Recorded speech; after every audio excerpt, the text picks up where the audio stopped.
The screen on my Galaxy Tab S10 Lite is frozen and unresponsive. Let's see how to fix it.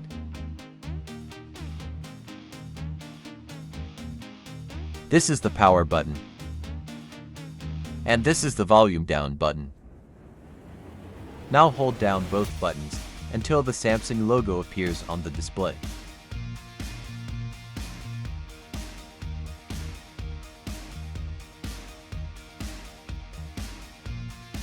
Release both buttons once the Samsung logo appears on the display.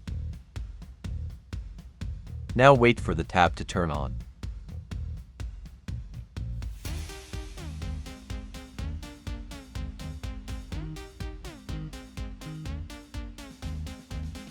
Now check if the tab screen is working. After doing this, the Galaxy Tab S10 Lite screen will be responsive and working properly.